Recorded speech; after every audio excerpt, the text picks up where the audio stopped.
CM KCR మొత్తం అందరినీ పిలిచి దశాబ్ది ఉత్సవాలను ఘనని దిశానిర్దేశం చేస్తున్నట్టుగా ఉంది. 17 ప్రారంభం అవుతున్న నేపథ్యంలో దశాబ్ది ఉత్సవాల నిర్వహణను జూన్ 2వ తేదీ నుంచి 21 రోజుల పాటు ఉత్సవాలు చేయాలని కూడా తెలియజేసినట్టుగా ఉంది. దీనికి సంబంధించి డీటెయిల్స్ ఏంటి?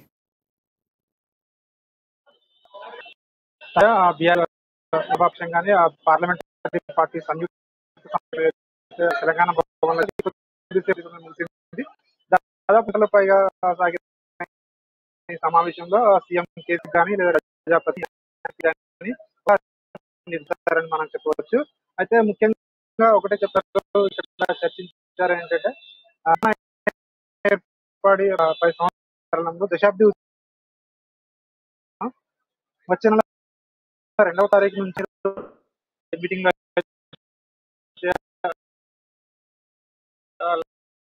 తెలంగాణ భవన్లో బీఆర్ఎల్సీ సమావేశం జరుగుతోంది.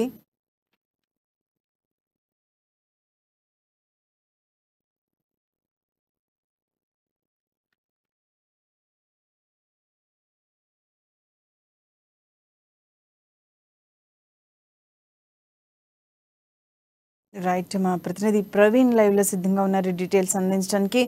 ప్రవీణ్ చెప్పండి, మొత్తానికైతే వివేక హత్య కేసులో అవినాష్ రెడ్డి సుప్రీంకోర్టును ఆశ్రయించినట్టుగా తెలుస్తోంది. ముందస్తు బెయిల్ కోసం బెయిల్ విచారణను హైకోర్టు వెంటనే తేల్చాలని కూడా పిటిషన్ వేసినట్టుగా తెలుస్తోంది. వివేక హత్య కేసులు సుప్రీంకోర్టులో పరిశీలనలో ఉండటంతో ముందస్తు బెయిల్ కోసం అయితే వెకేషన్ కోర్టులో బెయిల్ పిటిషన్ వేసినట్టుగా కూడా తెలుస్తోంది. దీనిపై అప్డేట్స్ ఏంటి?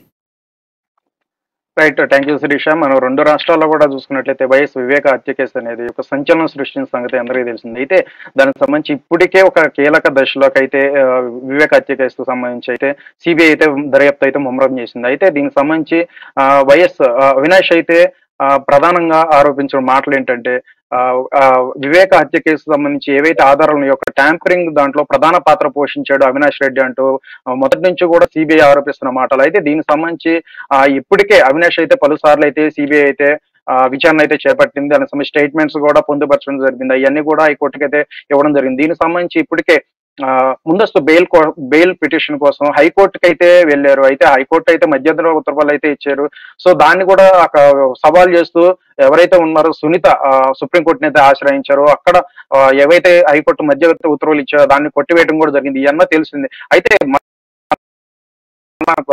గత ఇట్లయితే మొన్న యాక్చువల్గా నిన్న హాజరవ్వాలి, మరోసారి నోటీసులు ఇచ్చి మీరు హాజరవ్వాలంటూ కూడా అయితే సిబిఐ అయితే దీనికి ఈ నేపథ్యంలోనే ప్రతిసారి కూడా సిబిఐ ఇలా నోటీసులు ఇచ్చే తరుణంలోనే దాటవేసే ప్రతి దీనికి చేస్తున్నారు అవినాష్. అయితే ఈ తరుణంలోనే ఈ రోజు ఏవైతే ఇప్పుడు ప్రస్తుతే అవినాష్ రెడ్డి యొక్క ముందస్తు బెయిల్ సంబంధించి హైకోర్టు వెకేషన్ బెంచ్ ముందైతే ఉంది దీనికి సంబంధించి. అయితే దీనికి సంబంధించి ఇప్పుడు సుప్రీంకోర్టుని అయితే ఆశ్రయించారు. ఎట్టి పరిస్థితుల్లో కూడా తన అభ్యర్థన అయితే వినండి అంటూ సుప్రీంకోర్టుకి ఆశ్రయించారు. అక్కడ కూడా ఊరటం లభించలేదని మనం చెప్పాలి. ఎందుకంటే హైకోర్టులో ఏదైతే ఉందో వెకేషన్ బెంచ్ లో ఉందో ముందస్తు బెయిల్ గురించి ఇది త్వరగా విచారణ చేపట్టి అంటూ అభ్యర్థన అయితే సుప్రీంకోర్టుకి అయితే వెళ్ళడం జరిగింది. అయితే ఒక మెన్షనింగ్ లిస్ట్ వినకుండా కూడా ఒక చీఫ్ జస్టిస్ చంద్రచూడ్ వినకుండా కూడా ఒక తేదీల వరకు అయితే డివైడ్ జరిగింది. అయితే దీనికి సంబంధించి 19వ తారీఖు వరకు అయితే తర్వాత లేదంటే వెకేషన్ బెంచ్ కూడా యొక్క విచారణ చేపట్టాలంటూ కూడా వారు ఆలోచించిన పరిస్థితి. అయితే అత్యవసర పరిస్థితి ఉంటే మాత్రం మీరు అభ్యర్థిని తెలపండి అంటూ అవినాష్ లాయర్లను అయితే కోరారు. మరి వారు ఎటువంటి మరి ఎమర్జెన్సీ అవసరమైతే విచారణ చేపట్టాలన్న ఉద్దేశంతో అయితే వెళ్ళే పిటిషన్ చేసే అవకాశం అయితే ఉంటుంది. అయితే ఈ నేపథ్యంలో మనం చూసినట్లయితే ఒకవైపు ఎంతో కీలక దశకైతే చేరుకుంది వివేక హత్య కేసు. అయితే ఇప్పటికే చాలా మందిని అయితే ప్రధానంగా ఎవరైతే నిందితులుగా ఉన్నారో అని అనుభవిస్తారో వాళ్ళందరినీ ఇప్పటికే పలుసార్లు అయితే విచారించింది సిబిఐ. అయితే ఇప్పుడు మనం చూసుకున్నట్లయితే వీరినే కాకుండా ఇప్పుడు అవినాష్ రెడ్డి అనుచరులు ఎవరైతే ఉన్నారో శ్రీకాంత్ రెడ్డి లాంటి వాళ్ళందరినీ కూడా ఇప్పటికే సిబిఐ అయితే విచారణ అయితే చేపట్టింది. అయితే మనం చూసుకున్నట్లయితే ఇంకా క్లైమాక్స్ కి వచ్చేసిందా అంటే కీలక దశకు వచ్చేసిందా వివేక హత్య కేసుకు సంబంధించి అని ఒక సర్వత్రా ఉత్కంఠ నెలకొంది. అయితే గతంలో పలుసార్లు అయితే అవినాష్ రెడ్డిని అయితే ఇప్పటికి పలుసార్లు సిబిఐ ఎంక్వైరీ చేసిన నేపథ్యంలో కూడా మనం చూసుకునవచ్చు ప్రతిసారి హైకోర్టుకి అంటే ముందస్తు బెయిల్కి వెళ్ళడం కావచ్చు. మొన్న అయితే రావాలి అని కోరగా నాకు ఒక పార్టీ సంబంధించిన కార్యకలాపాలు ముందుగానే నాకు పొందుపరచడం ముందుగా ఉంటుంది, దానికి హాజరయ్యే అవకాశం ఉంది. సో నాకు 4 రోజులు గడువు అంటూ కూడా ఒక సిబిఐని కోరడంతో సానుకూలంగా స్పందించిన నేపథ్యంలో ఎట్టి పరిస్థితుల్లో 19వ తారీఖు హాజరవ్వాలంటూ కూడా ఒకవైపు సిబిఐ అయితే మరోసారి నోటీసులు అయితే ఇచ్చింది. ఈ నేపథ్యంలోనే ఈ రోజు సుప్రీంకోర్టుకి ఆశ్రయించారు. సో సుప్రీంకోర్టు దగ్గర కూడా ఒక ఊరట అయితే లభించలేదు. ఒకవైపు 19వ తారీఖు చూసుకున్నట్లయితే వెకేషన్ కోర్టులో ఏవైతే ఉందో సుప్రీంకోర్టు వెళ్ళాలా అని చెప్పేసి ఇది అత్యవసరం అయితే విచారణ చేపట్టాలా అనేది కీలక అక్కడ ఉన్న నేపథ్యంలో అక్కడ నుండి ఎటువంటి తీర్పు వస్తుందో అనేది వేచి చూడాలి. మరి అక్కడ వచ్చే తీర్పును బట్టి ఇప్పుడు హైకోర్టు వెకేషన్ బెంచ్ ఏదైతే ఉందో ఇక్కడ వచ్చే అవకాశం ఉంది. సో ఈ యొక్క తరుణంలోనే 19వ తారీఖు డెడ్ లైన్. ఇప్పుడు 19వ తారీఖు ఎట్టి పరిస్థితుల్లో కూడా సిబిఐ ముందు మాత్రం అవినాష్ రెడ్డి అయితే హాజరవ్వాల్సి ఉంది. ఈ యొక్క హాజరవ్వే నేపథ్యంలో మనం గతంలో కూడా సిబిఐ తరపు న్యాయవాదులు కూడా సిబిఐ వీళ్ళందరూ కూడా చెప్పింది ఒకటే మాట. సో అత్యంత కీలక దశలో ఉంది. వీళ్ళందరూ కూడా ఒక వక్రీకరించే ఒక దిశగా ఈ యొక్క కేసును అయితే తప్పుపట్టే విధంగా తీసుకెళ్తున్నారని చెప్పేసి పలుసార్లు అయితే ఆరోపించిన నేపథ్యంలో సో అప్పుడు చెప్పిన మాట ఒకటే, ఎట్టి పరిస్థితుల్లో కూడా అరెస్ట్ చేసే అవకాశాలు ఉంటే మేము అరెస్ట్ చేస్తామని చెప్పేసి ఒకవైపు నిర్ధారించింది. ఎందుకంటే ఒక ట్యాంపరింగ్ ఏ ఆధారాలు అయితే ఉన్నాయి, ఒక ట్యాంపరింగ్ చేసే విధంలో ప్రధాన పాత్ర పోషించారు అవినాష్ రెడ్డి అంటూ కూడా దానికి సంబంధించి ఆధారాలు శాస్త్రీయమైన ఆధారాలు ఇప్పటికే తీసుకున్నారు. అయితే ఇప్పటికి ఎన్నిసార్లు కూడా విచారణను చేపట్టడం దానికి వెనక ఏంటంటే పలు కోణాల్లో అన్ని కోణాల్లో కూడా ఒక స్థాయిలో కూడా ఆ యొక్క విచారణని చేపట్టి ఎట్టి పరిస్థితుల్లో కూడా నేరస్తులను తప్పించుకోకుండా ఆ విధంగానే సిబిఐ అడుగులు వేస్తుంది. ఈ నేపథ్యంలోనే ఎన్నిసార్లు విచారణ చేపట్టినా కూడా ప్రతిదీ కూడా స్టేట్మెంట్ రూపంలో తీసుకుంటూనే ఒకవైపు దీనికి సంబంధించి ఒక శాస్త్రీయ ఆధారాలు కూడా ఇవన్నీ తీసుకుంటేనే అన్ని వైపులో కూడా అవినాష్కి చెక్ పెట్టే విధంగా సిబిఐ అయితే అడుగులు వేస్తుంది. అయితే ఈ నేపథ్యంలో చూడాలి మరి రేపు 19వ తారీఖు ఎట్టి పరిస్థితుల్లో హాజరవ్వాల్సింది. అయితే దీనికి సంబంధించి ముందస్తు బెయిల్ కోసం వెళ్ళిన సంగతి మనకు తెలిసిందే. అయితే దీనికి ముందస్తు బెయిల్ రాకపోవడంతో సుప్రీంకోర్టుకి అయితే హాజరయ్యారు. మరి సుప్రీంకోర్టుకి అయితే వెళ్ళారు, ఆశ్రయించారు. అక్కడ కూడా మరి ఊరట అయితే లభించలేదు. మరి సుప్రీంకోర్టు వెకేషన్ బెంచ్ కి మరి 19 వరకే ఉండే 19 తర్వాత అయితే ఒక సుప్రీంకోర్టు వెకేషన్ బెంచ్ అయితే స్టార్ట్ అవుతుంది. మరి అక్కడ ఎటువంటి కీలక తీర్పు మరి ఇస్తారు ఏంటనేది కూడా చూడాలి. అక్కడ ఇచ్చిన దాని ప్రకారమే మరి హైకోర్టు ఎక్కడైతే తీర్పు వెలువడే అవకాశం ఉంది ఒక ముందస్తు బెయిల్ పిటిషన్ పై. అయితే దీనికి సంబంధించి ఇప్పటికే ఎటువంటి ఆంక్షలు అయితే లేవు. సిబిఐ మాత్రం ఈ యొక్క విచారణ చేపట్టే నేపథ్యంలో ఎటువంటి ఆంక్షలు లేవు. వీరు మాత్రం సిబిఐ ఈ యొక్క విచారణ అయితే చేపట్టవచ్చు. ఈ నేపథ్యంలో మరి 19వ తారీఖు హాజరయ్యేది ఒకవేళ అరెస్ట్ అయ్యే అవకాశాలు ఉన్నాయా లేవా అనేది కూడా చూడాలి. ఎందుకంటే అరెస్ట్ అయ్యే అవకాశాలు మాత్రం ఎక్కువ. ఎందుకంటే గతంలోనే స్పష్టీకరించారు సిబిఐ వారు ఎట్టి పరిస్థితుల్లో అలాంటి అవకాశం మేము మాకు ఆధారాలు స్టేట్మెంట్స్ రూపంలో మాకు అప్పుడు వస్తే మేము అప్పుడు యాక్షన్ తీసుకునే సమయంలో అయితే మేము తీసుకుంటాము, అరెస్ట్ చేసే అవకాశం ఉంటే ఎట్టి పరిస్థితులు చేస్తామని కూడా స్పష్టీకరించిన నేపథ్యంలోనే అవినాష్ కి అయితే కాస్త ఉచ్చు బిగిచ్చేస్తుంది ఒక సిబిఐ. అయితే చూడాలి దీనికి సంబంధించి. ఇప్పటికే మరి 19వ తారీఖు హాజరవుతారా? ఇప్పటికే పలుసార్లు అయితే ఒక డొమ్మ కొట్టే పరిస్థితికి అవినాష్ అయితే చేశారు. ఎందుకంటే ప్రతిసారి కూడా దాట వేసే ప్రయత్నం అయితే చేశారు. మరి 19వ తారీఖులో 19వ తారీఖులో ఒక సిబిఐ ముందు హాజరు కాని నేపథ్యంలో అయితే మాత్రం నోటీసులు ఇచ్చి వెంటనే అరెస్ట్ చేసే అవకాశాలు కూడా లేకపోలేదు శిరీష. అప్పుడు అరెస్ట్ అవుతారా లేదంటే బలవంతం లేదంటే అవినాష్ రెడ్డి వచ్చి ఒక సిబిఐకి విచారణకి హాజరవుతున్నది కూడా వేచి చూడాలి. మరి చూడాలి అత్యంత కీలకంగా ఒక దిశలో ఇదైతే ఒక ఇప్పటికే వచ్చేసింది. మరి ఇప్పటికే దీనికి సంబంధించి అందరినీ కూడా ఎవరైతే అనుమానిస్తున్నారో అందరినీ కూడా తిరిగి ఈ యొక్క విచారణ అయితే చేపడుతున్నారు. ఒకవైపు ఇప్పటికే పలువురిని అయితే అరెస్ట్ చేశారు. ఇప్పుడైతే అభియోగాలు అయితే మోపడుతున్నారు. అవినాష్ రెడ్డి కూడా తర్వాత లిస్టులో అయితే ఉన్నారు. ఇప్పటికే అవినాష్ రెడ్డి అలాగే ఎవరైతే అరెస్ట్ అయినారో వాళ్ళందరి యొక్క అనుచరులను కూడా ఇప్పుడు వాళ్ళపై ఫోకస్ పెట్టింది సిబిఐ. వాళ్ళని కూడా విచారించి వాళ్ళ నుంచి స్టేట్మెంట్ తీసుకున్నారు. వారు చెప్పే విషయాలు కూడా తెలుసుకుని స్టేట్మెంట్ రూపంలో పొందుపరుస్తున్నారు. అంటే ఎట్టి పరిస్థితుల్లో కూడా జూన్ 30 లోపు ఈ కేసు అనేది ఒక తొలికి. Thank you Praveen. Right, next మనం జోషి దగ్గరికి వెళ్దాం. జోషి మా ఆదిలాబాద్ ప్రతినిధి లైవ్ లో సిద్ధంగా ఉన్న డీటెయిల్స్ అందించడానికి. జోషి చెప్పండి, ఆదిలాబాద్ మున్సిపల్ చైర్మన్ వ్యవహారం అయితే జటిలమవుతున్నట్టుగా ఉంది. వైస్ చైర్మన్ కు మున్నూరు కాపం సంఘం నాయకులు అయితే వార్నింగ్ ఇచ్చినట్టుగా కూడా తెలుస్తోంది.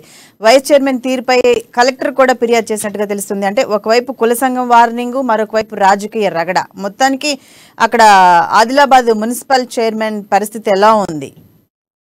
Good evening Sirisha. Adilabad municipality పరిధిలో చూసినట్లయితే గత 2 రోజుల క్రితము ఒక మున్సిపల్ కౌన్సిలర్ కు సంబంధించినటువంటి కుమారుడు ఏదో పని నిమిత్తము మున్సిపల్ కార్యాలయానికి వచ్చినటువంటి సందర్భంలో వైస్ చైర్మన్ తారసపడటము, ఆయన ఇంత గోపడటము అనేటటువంటి విషయం ఇప్పుడు ఇక్కడ స్థానికంగా పూర్తిగా ఆదిలాబాద్ నియోజకవర్గ వ్యాప్తంగా కూడా రాజకీయ రగడకు దారితీసినట్లుగా మనం భావించాల్సినటువంటి పరిస్థితి. అంటే తన పరిధి దాటి మున్సిపల్ నిబంధనలకు విరుద్ధంగా ప్రభుత్వ కార్యాలయాలకు సంబంధించినటువంటి నిబంధనలే కాకుండా మున్సిపల్ మాన్యువల్ లో ఉన్నటువంటి విషయాలకు విరుద్ధంగా మున్సిపల్ వైస్ చైర్మన్ ఎవరైతే అధికార పార్టీకి సంబంధించినటువంటి జహీర్ రంజానీ అనేటటువంటి మున్సిపల్ వైస్ చైర్మన్ బీజేపీకి చెందినటువంటి ఒక బీజేవైఎం కు చెందినటువంటి ఒక యువ నాయకుడు, అలాగే ఆ స్థానికంగా వార్డు కౌన్సిలర్ కు సంబంధించినటువంటి కుమారుడు అయినటువంటి గండ్రత్ మహేందర్ ను కార్యాలయంలోకి రావద్దు అని చెప్పి ఏకంగా హుకుం జారీ చేయడం అనేటటువంటిది తీవ్ర వివాదానికి దారితీస్తున్నటువంటి నేపథ్యం.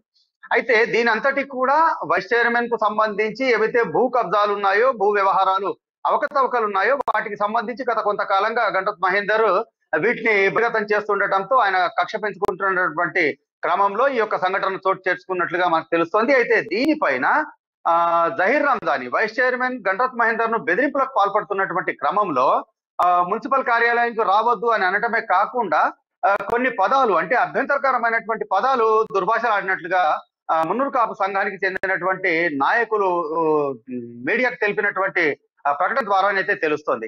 వాళ్ళు ఏకంగా మున్నూరు కాపు సంఘానికి సంబంధించినటువంటి పలువురు వివిధ పార్టీలకు చెందినటువంటి ప్రజాప్రతినిధులతో పాటుగా జిల్లా మున్నూరు కాపు సంఘానికి సంబంధించినటువంటి బీసీ సంఘానికి సంబంధించినటువంటి జిల్లా ప్రధాన కార్యదర్శి, అలాగే మున్నూరు కాపు సంఘానికి సంబంధించినటువంటి తాలూకా అధ్యక్షుడు ఇద్దరు కూడా ఇటు మీడియాతో మాట్లాడుతూ వైస్ చైర్మన్ భాషా ప్రయోగము, అలాగే ఆయన ఏదైతే బెదిరింపులకు పాల్పడ్డటువంటి సంఘటన ఉందో దాన్ని తీవ్రంగా ఖండించినటువంటి పరిస్థితి, ఖండిస్తున్నట్లుగా పేర్కొనడమే కాకుండా ఇటువంటి సంఘటన కనుక మళ్ళీ పునరావృతం అయితే బాగుండదు అనేటటువంటి హెచ్చరికలు జారీ చేసినటువంటి నేపథ్యం. అయితే దీనిపైన ఇటు జిల్లా కలెక్టర్ ను కలిసినటువంటి వాళ్ళందరూ కూడా వైస్ చైర్మన్ వ్యవహార తీరు పైన ఫిర్యాదు చేసినటువంటి నేపథ్యం. అయితే దీన్ని మనం కేవలం ఈ యొక్క సంఘటనకు మాత్రమే పనిపోకుండా ఇక్కడ ఉన్నటువంటి రాజకీయ పరిస్థితులు చూసినట్లయితే వాస్తవం కాపు కులస్తులు అనేటటువంటి ఏదైతే కమ్యూనిటీ ఉందో వాళ్ళు ఇక్కడ ఆదిలాబాద్ లో మెజారిటీ ఫ్యాక్టర్ గా ఉన్నారు. అత్యధిక సంఖ్యలో ఉన్నటువంటి మున్నూరు కాపు వర్గీయులు ఇంతకా కూడా గత 4 ఎన్నికల సందర్భాల్లో కూడా స్థానిక ఎమ్మెల్యే ప్రస్తుతం సిట్టింగ్ ఎమ్మెల్యే ఉన్నటువంటి జోగు రామన్నకు వాళ్ళు పూర్తి బలంగా అండగా ఉన్నటువంటి సందర్భం. అయితే ప్రస్తుతం ఉన్నటువంటి పరిస్థితుల్లో ఏకంగా అధికార పక్షానికి చెందినటువంటి వైస్ చైర్మన్ పైన మున్నూరు కాపు సంఘానికి చెందినటువంటి నాయకులు, బీసీ సంఘానికి చెందినటువంటి నాయకులందరూ కూడా తిరగబడటం, హెచ్చరికలు జారీ చేసేంత పరిస్థితి వెళ్ళింది అని అంటే రాబోయే రోజుల్లో ఈ యొక్క వ్యవహారం, ఈ యొక్క వివాదం ఇంతటితో ఆగుతుందా అనేటటువంటి విషయం మనము ఇప్పుడే అంచనా వేయనప్పటికీ కూడా దీనిపైన ఇంతవరకు ఎమ్మెల్యే జోగు రామన్న స్పందించకపోవటము అనేటువంటి విషయాన్ని మనం పరిశీలించినట్లయితే కొంత క్షుణ్ణంగా దీన్ని లోతుగా చూసినట్లయితే మాత్రం ఆయన యొక్క వ్యవహారం విషయంలో పూర్తిగా తన సొంత పార్టీ చెందినటువంటి వైస్ చైర్మన్ సరళితో తీరుతో ఆయన కూడా గుర ఉన్నట్లుగా మనం భావించాల్సినటువంటి పరిస్థితి. లేదంటే ఒకవేళ ఈ విషయంలో జోక్యం ఉంటే కనుక ఎక్కడ తనకు రాజకీయంగా ఇబ్బందికర పరిస్థితులు ఎదుర్కొనేటటువంటి కొంత ఆందోళన అనేటటువంటిది తెలియనటువంటి విషయం. మొత్తానికి ఆయన స్పందన కొరకు ఇటు బీసీ సంఘాలు, ప్రత్యేకంగా మున్నూరు కాపుకు సంబంధించినటువంటి నాయకులు ఎవరైతే ఉన్నారో వాళ్ళు వేచి చూస్తున్నట్టుగా మనకు తెలుస్తున్నప్పటికీ కూడా రాబోయే రోజుల్లో దీనిపైన ఎమ్మెల్యే స్పందిస్తారా, స్పందించకపోతే ఇటు ఈ యొక్క మున్నూరు కాపు సంఘానికి సంబంధించినటువంటి ప్రతినిధుల చర్యలు, అడుగులు ఏ విధంగా ఉంటాయనేటటువంటిది కొంత ఆసక్తికరంగాను, కొంత ఇక్కడ రాజకీయ వర్గాల్లో ఉత్కంఠభరితంగాను కూడా మారినటువంటి పరిస్థితి. అయితే దీనిపైన ఇది ఇంతవరకు సద్దుమణిగిందా, లేకపోతే రాబోయే రోజుల్లో ఇది రాజకీయంగా జోగు రామన్నకు కొంత తలనొప్పిగా మారేటటువంటి అవకాశాలు ఉన్నాయనేటటువంటి అభిప్రాయాలు కూడా స్థానికంగా వ్యక్తమవుతున్నటువంటి పరిస్థితి శిరీష. మొత్తానికి ఇంత జరుగుతున్నా కానీ ఎమ్మెల్యే జోగు రామన్న మాత్రం ఎటువంటి స్పందన, అంటే దీనికి సంబంధించి ఈ వ్యవహారాన్ని ఒక కోలికి తీసుకొచ్చే అవకాశం అయితే జోగు రామన్న పట్టించుకున్నట్టుగా తెలుస్తోంది. అంటే మొత్తానికి భూ వ్యవహారంపై విచారణ జరిపిస్తారా లేదా అన్న అంశం ఏమైనా చర్చకు వచ్చిందంటారా? కలెక్టర్కి ఫిర్యాదు చేశారు కదా అక్కడ సంబంధించిన కుల సంఘం నాయకులు కానీ దానికి సంబంధించిన వాళ్ళు కానీ. ఈ యొక్క విషయము అంటే ఈ యొక్క వివాదం మూలాల్లోకి వెళ్ళినట్లయితే ఈ యొక్క వివాదానికి మొత్తానికి కూడా అధికార పార్టీకి చెందినటువంటి వైస్ చైర్మన్ ఫారూక్ రంజానీ ఎవరైతే జహీర్ రంజానీ ఉన్నారో ఆయనకు సంబంధించినటువంటి భూ అక్రమాలకు సంబంధించినటువంటి వ్యవహారాల్లోనే ఆ యొక్క క్రమంలోనే ఈ యొక్క వివాదం చోటు చేసుకోవడం జరిగింది. అయితే ఈ యొక్క వివాదం ఇంత రగడ జరుగుతున్నటువంటి నేపథ్యంలో దీనిపైన కలెక్టర్ వరకు ఫిర్యాదు చేయడము, హెచ్చరికలు, ప్రతి హెచ్చరికలకు సంబంధించినటువంటి క్రమం జరుగుతున్నటువంటి నేపథ్యంలో దీనిపైన వాస్తవంగా అధికారులు, ఇటు మున్సిపల్ అధికారులు కావచ్చు, రెవెన్యూ వాళ్ళు కావచ్చు, లేదా ఏకంగా జిల్లా కలెక్టరే కావచ్చు, వీళ్ళు ఎవరైనా స్పందిస్తారా? అసలు ఈ యొక్క భూ వివాదాలకు సంబంధించినటువంటి విషయంలో వివాదం ఏంది అని అంటే అక్కడ ఉన్నటువంటి ప్రభుత్వానికి చెందినటువంటి భూములను కబ్జా చేసి ఏకంగా ఓపెన్ ప్లాట్లకు డోర్ నంబర్లు అలాట్ చేయించనేటటువంటి విషయంలోనే ఈ యొక్క వివాదం చోటు చేసుకున్నటువంటి పరిస్థితి. ఇది ఒకటే కాదు, వైస్ చైర్మన్ కు సంబంధించినటువంటి ఇటువంటి వివాదాలు దాదాపుగా ఇది వరకు గడిచిన ఆయన పదవీ కాలంలో డజన్ల కొద్ది ఇటువంటి వివాదాలు ఉన్నటువంటి పరిస్థితి. ఆరోపణలు కూడా చాలా ఎదుర్కొంటున్నటువంటి నేపథ్యం. అయితే వీటన్నిటిపైన సమగ్రమైనటువంటి విచారణ జరుపుతారా, లేకపోతే శరమామూలుగా దీన్ని పక్కదారి పట్టించేందుకే ప్రయత్నిస్తారా అనేటటువంటిది కూడా ఇప్పుడు స్థానికంగా కొంత చర్చనీయాంశంగా మారినటువంటి నేపథ్యం. ఏదేమైనప్పటికీ కూడా అధికార పార్టీకి చెందినటువంటి యొక్క భూ వ్యవహారాలు కబ్జాలన్నిటిపైన కూడా ఇప్పుడు విస్తృతంగా చర్చ జరుగుతున్నటువంటి నేపథ్యంలో రాబోయే రోజుల్లో ఇటువంటి వ్యవహారాలపైన మరింతగా అంటే రాజకీయ నాయకులు రాజకీయాలకు సంబంధించినటువంటి వాళ్లే కాకుండా సాధారణ ప్రజానీకం నుండి కూడా ప్రశ్నించే గొంతుకలు ఎక్కువ అయ్యేటటువంటి అవకాశాలు అయితే మనకు ప్రస్ఫుటంగా కనిపిస్తున్నాయి Sirisha. Thank you Joshi. Next మనం నల్గొండ వెళ్దాం. నల్గొండలో మా ప్రతినిధి కిరణ్ లైవ్లో సిద్ధంగా ఉన్న డీటెయిల్స్ అందించడానికి. కిరణ్ చెప్పండి, నల్గొండ జిల్లా నర్సాపురం గ్రామంలోనైతే తీవ్ర విషాదకర సంఘటన మనం ఈరోజు చూస్తున్నాం. దాచేపల్లి మండలంలో తెల్లవారుజామున ఒక రోడ్డు ప్రమాదం జరిగింది. రోడ్డు ప్రమాదంలో 6 వ్యక్తులు మృతి చెందినట్టుగా కూడా తెలుస్తుంది. అయితే ప్రభుత్వం ఎక్స్గ్రేషియా కూడా ప్రకటించింది. అసలు ఈ దీనికి సంబంధించి రోడ్డు ప్రమాదానికి సంబంధించి డీటెయిల్స్ ఏంటి?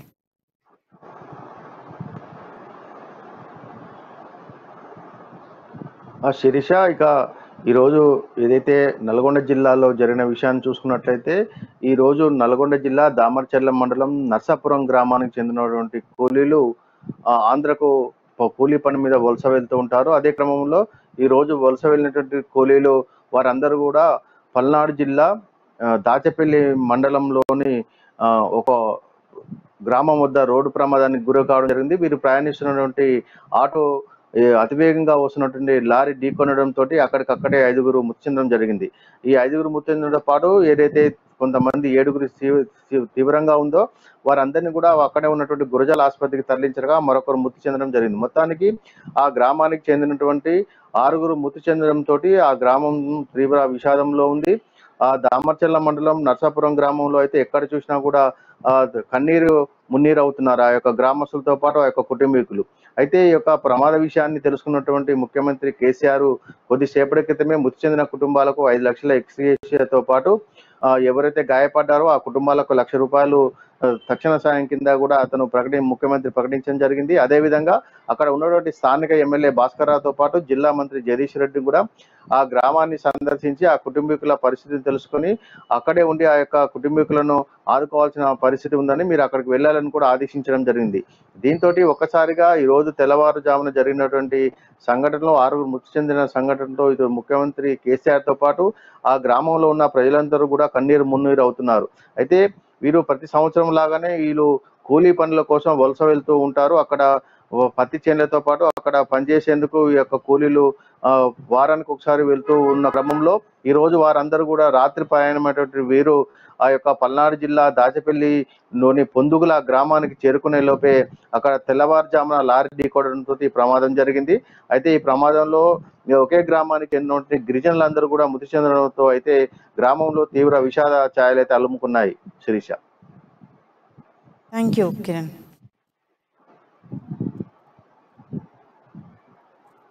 నెక్స్ట్ దీనికి సంబంధించి అయితే దాచేపల్లి నల్గొండ జిల్లా నర్సాపురం గ్రామంలో తీవ్ర విషాదం జరిగినట్టుగా తెలుస్తోంది.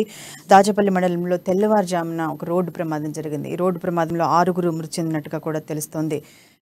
మొత్తానికైతే వీళ్ళంతా కూలీ నాలి చేసుకునే ఒక కూలీలుగా కూడా తెలుస్తుంది. మృతులకు 5 లక్షల ఎక్స్గ్రేషియా ప్రకటించినట్టుగా తెలుస్తుంది. అలాగే మంత్రి జగదీష్, ఎమ్మెల్యే భాస్కర్రావు ఆదేశాల మేరకు మృతులకు ఎక్స్గ్రేషియా ప్రకటించినట్టుగా తెలుస్తుంది. అయితే బాధిత కుటుంబాలకు అండగా ఉండాలని కూడా అక్కడ ఎమ్మెల్యేలకు చెప్పడం కూడా జరిగింది.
రైట్. వరంగల్ నుంచి మా ప్రతినిధి స్వామి లైవ్లో సిద్ధంగా ఉన్న డీటెయిల్స్ అందించడానికి.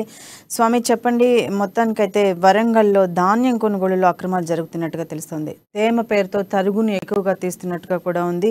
ఆ తరుగును ఎక్కువగా తీస్తున్న వారికి హెచ్చరికలు కూడా జారీ చేయడం అయింది. అంటే దళారులు ఎవరైతే ఉన్నారో వాళ్ళకి కీలక వార్నింగ్లు కూడా ఇవ్వటం జరిగింది సిపి రంగనాథ్ పిలిపించి.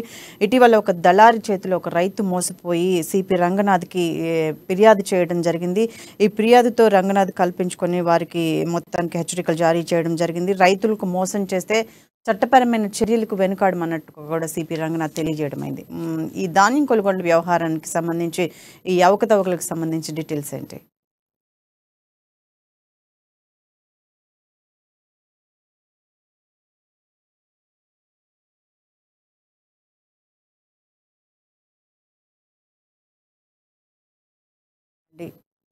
ఇదే ఇవాళ రిపోర్టర్స్ టైం. చూస్తూనే ఉండండి అమ్మా న్యూస్, నిజం కోసం జనం కోసం.